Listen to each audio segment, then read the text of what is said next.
السلام علیکم ناظرین، شاہنواز سلیری آپ سے مخاطب ہوں۔ اللہم صلی علی محمد النبی الامی وعلی آلہ وسلم تسلیما۔ ناظرین، میں آپ کے لیے اسلامی ویڈیو ڈاؤن لوڈ کرتا ہوں تو آپ لوگ اچھا رسپانس دیتے ہیں، اچھے ویوز آتے ہیں، لیکن سبسکرائب بہت کم لوگ کر رہے ہیں۔ تو برائے مہربانی اس کو سبسکرائب بھی کر دیا کریں تاکہ میری جو ویڈیو ہے آپ تک مسلسل جیسے اپلوڈ ہو وہ آپ کے پاس پہنچ جائے۔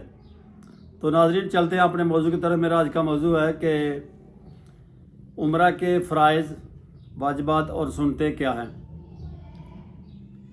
عمرہ کے فرائض میں سب سے جو پہلا فرض ہے وہ ہے احرام باندھنا۔ سفید رنگ کے 2 کپڑے زیب تن کرنا، یہ مردوں کے لیے ہے۔ عورتیں اپنے روزمرہ کے جو لباس پہنتی ہیں اسی میں عمرہ کر سکتی ہیں۔ اور طواف کرنا، طواف مرد و عورت دونوں پہ فرض ہوتا ہے۔ اس کے بعد واجبات ہیں۔ واجبات میں ہے صفا مروہ کی صحیح کرنا اور سر کے بال کٹوانا۔ مرد حضرات جو ہیں وہ سر کے بال مکمل کٹوائیں گے۔ بہتر تو یہ ہے کہ اس طرح سے ٹینڈ کرائی جائے یا بریک مشین سے بالکل بریک رکھ کر بال کاٹے جائیں۔ اور عورتیں جو ہیں وہ اپنی یہ انگلی کی جو پور ہے نا، یعنی 1 انچی کے برابر اپنی جو چٹیا ہے، یعنی گوت جو ہے جس کو پنجابی میں کہتے ہیں گوت، اس کے جو آخری کنارہ ہے وہاں سے آپ تھوڑے سے بال کاٹیں گی۔ وہ یہ ہیں واجبات۔ اگر یہ چھوٹ جائیں تو پھر دم دینا پڑتا ہے۔ دم کا مطلب ہوتا ہے قربانی کرنا، یعنی اس کا مطلب ہے کہ اس کے بغیر اگر فرائض چھوٹ جائیں پھر تو عمرہ ہوتا ہی نہیں نا، پھر تو عمرہ دوبارہ کرنا پڑتا ہے۔ لیکن اگر یہ واجبات چھوٹ جائیں تو پھر دم دینا پڑتا ہے۔ اس کے علاوہ سنتیں ہیں۔ سنتیں بھی تقریباً 10-11 قسم کی سنتیں ہیں۔ سب سے پہلے غسل کرنا۔ اگر پانی میسر نہ ہو تو پھر آپ وضو بھی کر سکتے ہیں۔ اچھی طرح وضو کر کے پھر آپ نے سفید رنگ کا احرام یعنی لباس پہننا ہے۔ اور نمبر 3 پہ آتا ہے 2 رکعت نفل پڑھنا اور عمرہ کی نیت کرنا اور تلبیہ پڑھنا، تکبیرات لبیک اللہم لبیک یہ پڑھنا۔ اس کے بعد آتا ہے درود شریف کی کثرت کرنا، یہ بھی سنت ہے۔ اللہ تبارک تعالیٰ سے جنت کی طلب اور دوزخ سے پناہ مانگنا، یہ بھی سنت ہے۔ یہ مختلف قسم کی دعائیں آپ نے مانگنی ہیں احرام باندھنے کے بعد۔ اس کے بعد ہے بیت اللہ پر جب نظر پڑے تو دعا کرنا۔ اب کچھ لوگوں کے ذہن میں یہ بات ہوتی ہے کہ یہ دعا پہلے عمرے کے وقت ہوتی ہے، دوسرے کے وقت نہیں۔ آپ نے جب بھی بیت اللہ شریف میں جانا ہے، عمرے کے لیے نیت سے جانا ہے یا طواف کی نیت سے جانا ہے، تو بیت اللہ شریف پر پہلی نظر جب پڑتی ہے اس وقت آپ جو بھی دعا کریں گے اللہ تعالیٰ منوان اس کو ڈائریکٹ قبول کرتا ہے۔ اس کے بعد ہے طواف جب کرنا ہے تو طواف کے پہلے 3 چکر میں پہلوانوں کی طرح روب سے اکڑ سے چلنا پہلے 3 چکروں میں۔ لیکن یہ خواتین کے لیے نہیں ہے، یہ صرف مردوں کے لیے ہے یہ۔ اس کے بعد ہے کہ جب آپ نے طواف شروع کرنا ہے بیت اللہ شریف کا تو یہ جو دایاں بازو ہے اس کو احرام سے باہر نکال لیں تاکہ آپ کو چلنے پھرنے میں یا کوئی کام کرنے میں آسانی ہو، پریشانی نہ ہو۔ اس کے بعد ہے کہ مقام ابراہیم پر 2 نفل پڑھنا۔ اب کچھ لوگ بالکل قریب جا کر نفل پڑھنے کی کوشش کرتے ہیں اور لوگوں کو دھکے وغیرہ دیتے ہیں اور خلبلی پیدا کر دیتے ہیں۔ تو نہیں، یہ مقام ابراہیم کی جتنی حدود ہے اس کے اندر آپ کوشش کریں، اگر رش زیادہ ہے تو پیچھے ہٹ کے پڑھ لیں، ثواب اس کا برابر ہی ہے، اللہ قبول کرنے والا ہے۔ اس کے بعد ہے آب زمزم پینا، یہ بھی سنت ہے۔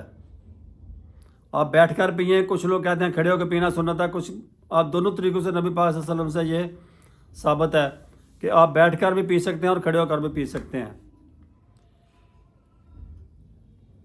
صفا اور مروہ کے درمیان 2 لائٹیں ہیں سبز رنگ کی، یعنی جب اماں ہاجرہ بچے کے لیے پانی یا خوراک کی تلاش میں فکر مند تھی اور بھاگ دوڑ کر رہی تھیں صفا سے مروہ اور مروہ سے پھر صفا کے پھر آتی تھیں، اس وقت تو پہاڑیاں تھیں نا، اب تو ان لوگوں نے اس کو بڑا اچھا طریقے سے پلین کر دیا ہے، تو سینٹر میں جگہ ہے تقریباً 200 یا 300 میٹر کہہ لیں، وہ جگہ اس وقت نشیبی تھی، اور وہاں پہ جب اماں ہاجرہ آتی تھیں تو ان کو ابراہیم اسماعیل علیہ السلام نظر نہیں آتے تھے، سامنے بچہ نظر نہیں آتا تھا، تو ماں ہی ہوتی ہے، تو اس جگہ سے یعنی ایک پہاڑی سے نیچے اتر کر دوسری پہاڑی کے درمیان پہاڑی شروع ہونے تک جو جگہ تھی، اس جگہ سے اماں ہاجرہ جلدی سے چل کے جاتی تھیں تاکہ میری نظر بچے پہ رہے، تاکہ بچے کو کوئی جنگلی جانور یا کوئی چرند پرند وغیرہ کا نقصان نہ پہنچا دے۔ وہ وہاں سے اماں ہاجرہ جلدی سے گزرتی تھیں، اور اب وہاں پہ 2 لائٹیں لگی ہوئی ہیں، سبز رنگ کی 2 لائٹیں لگی ہوئی ہیں، اور وہاں سے جلدی چلنا یہ بھی سنت ہے، لیکن یہ مردوں کے لیے ہے، عورتیں آرام سے اپنے روٹین سے چلتی رہیں، ان پہ یہ نہیں ہے، لیکن مرد جو ہیں انہیں تیز چلنا چاہیے، اس جگہ سے 200 یا 300 میٹر کا فاصلہ ہوگا، اور یہ بھی سنت ہے، یہ عمرہ کی سنتیں ہیں۔ تو ناظرین، ہم لوگ جب عمرہ کرنے جاتے ہیں تو دیکھا ہے کہ شیطان تو انسان کے ساتھ ساتھ ہر جگہ پہ ہے۔ دنیا میں سب سے زیادہ جیبیں بیت اللہ شریف میں کاٹی جاتی ہیں، کیونکہ وہاں پہ گیدرنگ زیادہ ہوتی ہے، جہاں پہ گیدرنگ زیادہ ہوگی وہاں پہ ظاہر ہے یہ جیب کتروں کا اور شیطان کا زیادہ وہاں پہ کام چلے گا۔ تو حالانکہ پیٹ کے ساتھ بیلٹ بندھا ہوتا ہے، بیلٹ کے اندر زپ کے اندر آپ نے اپنا پاسپورٹ وغیرہ پیسے وغیرہ رکھے ہوتے ہیں، لیکن اتنی صفائی سے وہ لوگ کام کرتے ہیں، کیونکہ رش ہوتا ہے، رش میں پتہ نہیں چلتا کہ میری کو جیب کاٹ رہا ہے، میری کو جیب سے چیزیں نکال رہا ہے، تو اتنی صفائی سے لوگ وہ کام کرتے ہیں کہ میں نے اکثر دیکھا ہے، سنا ہے کہ وہ زپ سے پیسے نکال کے پھر زپ بند بھی کر دیتے ہیں، اتنی صفائی سے وہ لوگ کام کرتے ہیں۔ تو اس لیے یہ خصوصی طور پر وہاں پہ آپ الرٹ رہیں، محتاط رہیں، جب آپ طواف کر رہے ہوں۔ صحیح کے درمیان یہ ایسا معاملے کم ہوتے ہیں، کیونکہ وہاں جو اوپن ایریا کھلی جگہ ہوتی ہے، لیکن جو بیت اللہ شریف میں جب آپ طواف کر رہے ہوں نا، یا حجر اسود کو چومنے کی کوشش کر رہے ہوں، تو اس وقت کیونکہ رش زیادہ ہوتا ہے تو وہاں پہ یہ مسائل پیدا ہوتے ہیں۔ اس لیے ایسی صورتحال سے بچنے کے لیے آپ خصوصی نظر رکھیں اپنے کاغذات پر، اپنے پرس پر، اپنے جو اپنے پیٹ کے ساتھ جو باندھا ہوا ہے اپنا بیلٹ، اس میں اندر آپ نے پیسے یا پاسپورٹ رکھا ہوا ہے، اس پہ خصوصی طور پر آپ نظر رکھیں۔ پھر ایک اور بات دیکھنے میں آئی ہے کہ آگے نکل جانے کے چکر میں بیت اللہ اپنا حجر اسود کو چومنے کے چکر میں لوگ ایک دوسرے کو دھکے دیتے ہیں، تو اگر دھکے دے کر آپ نے بیت اللہ شریف کو اپنا حجر اسود کو چومنا ہے، اس سے بہتر ہے کہ آپ دور کھڑے ہو کر بیت اللہ حجر اسود کو سلام کر دیں، اللہ تعالیٰ قبول کرنے والا ہے۔ لیکن اگر رش کم ہے، لوگ زیادہ اتنا رش نہیں ہے، تو پھر آپ اس کو چومنے کی کوشش لازمی کریں، کیونکہ یہ وہ پتھر ہے کہ جس کو میرے نبی صلی اللہ علیہ وسلم نے چوما ہے، اس کو چومنا بھی سنت رسول ہے۔ تو ناظرین، کچھ ضروری باتیں ہیں، جیسے آپ ہوٹل میں گئے ہیں، بس میں بیٹھنا ہے یا لیٹرین پہ گئے ہیں وضو بنانے کے لیے، تو وہاں پہ کسی کو دھکے وغیرہ دے کر آگے نکلنے کی کوشش نہ کریں، اپنی باری کا انتظار کریں، لائن کا خیال رکھیں، کیونکہ عمرہ زائرین یا حاجی وغیرہ یا جو لوگ ملک سے باہر جاتے ہیں وہ ملک کی نمائندگی کر رہے ہوتے ہیں۔ ہم نے بتانا ہے کہ ہماری تربیت کیسی ہے، ہمارے ملک کا انداز رہنے سہنے کا کیسا ہے۔ اگر ہم وہاں پہ دھکے اور لڑائی جھگڑا کریں گے تو وہ ہمارے ملک اس سے بدنام ہوگا۔ کوشش کریں کہ دوسروں کی خدمت کرنے میں پہل کریں اور دوسروں کا اکرام کرنے کی کوشش کریں۔ اللہ تعالیٰ کے نبی کا فرمان ہے کہ حج کے دنوں میں حاجیوں کو پانی پلانا، حاجیوں کو کھانا کھلانا بہت بڑے ثواب، اجر و ثواب کا کام ہے۔ ایسے لوگ بھی ہیں جو پورا پورا سال پیسے کماتے ہیں اور حج کے دنوں میں سارے کے سارے لوگوں پر خرچ کر دیتے ہیں۔ سن 2002 میں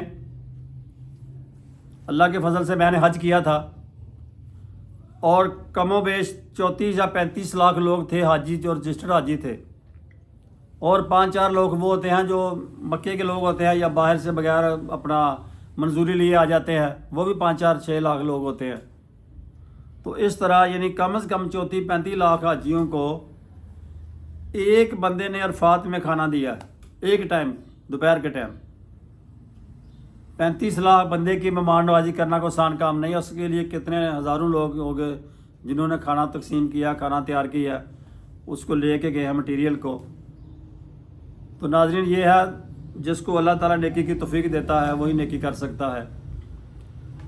تو الغرض مقصد یہ ہے کہنے کا کہ جب بھی آپ عمرہ پہ جائیں، حج پہ جائیں، تو فرائض، واجبات اور سنتوں کا خیال رکھیں، اور لوگوں کے ساتھ اچھے طریقے سے پیش آنے کی کوشش کریں تاکہ ہمارے ملک کا باہر اچھا امیج جائے، اچھا پیغام جائے کہ پاکستانی لوگ بہت اچھے ہیں۔ تو ناظرین، ہماری اگر آپ کو یہ ویڈیو پسند آئی ہو تو اس کو لائک اور شیئر بھی کر دیا کریں، اور سبسکرائب بھی کر دیا کریں۔ ہمارے جتنے ویوز آ رہے ہیں اتنے لوگ سبسکرائب نہیں کر رہے، تو اس لیے برائے مہربانی اس کو سبسکرائب بھی کر دیا کریں۔ السلام علیکم۔